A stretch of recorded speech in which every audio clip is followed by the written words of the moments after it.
Hello, everyone. Before we get started, make sure to like and subscribe, and leave a comment saying where you're from and when you watched.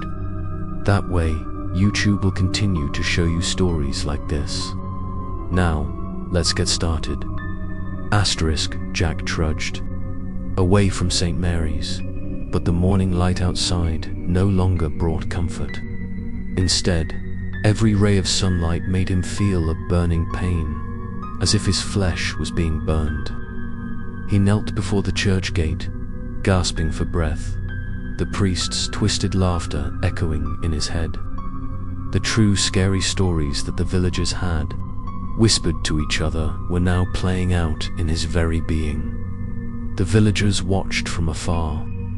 They did not dare to approach, only whispering in fear.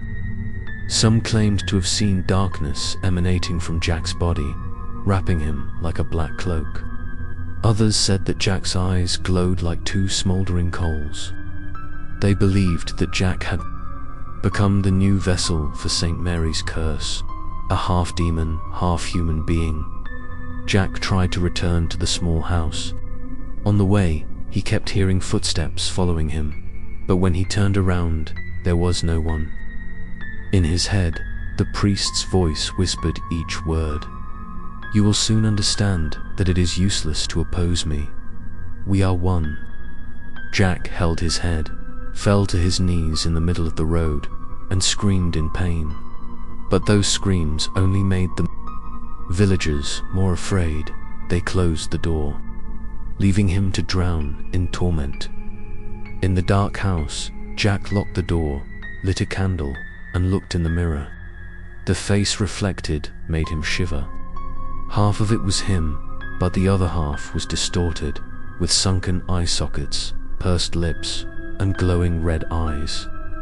The image did not stand still, it smiled, even though Jack did not move.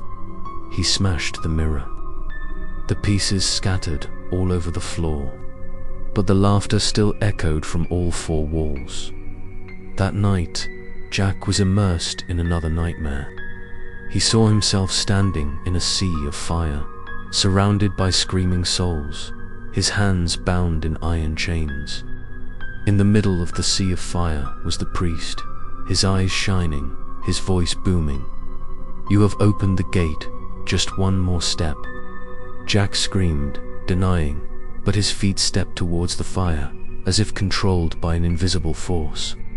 When he woke up, he found himself standing on the porch, holding the ritual book in his hand, his eyes red like a sleepwalker. Unable to let this situation continue, Jack went to the old cemetery behind the village. It was rumored that there was an ancient tomb there containing a sealing charm from ancient times, which could block out the darkness.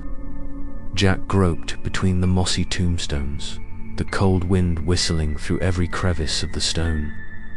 Finally, he found a cracked tombstone on which was engraved the same symbol as the last page of the book. He knelt down, put his hand on it, and immediately felt a cold electric current running down his spine. The priest screamed in his head, "Don't be stupid, you will kill yourself." Jack clenched his teeth and began to recite the inverted sentences. He had written down, "The ground shook, the wind howled fiercely." But before he could finish, a stream of darkness burst out from his chest, tearing the air, transforming into the shape of a priest standing right in front of him. He was no longer a shadow, but had a clear form, his face distorted with hatred. Jack staggered, realizing that he had taken up most of the power in his body. The battle was no longer just in his mind, but had stepped into the real world.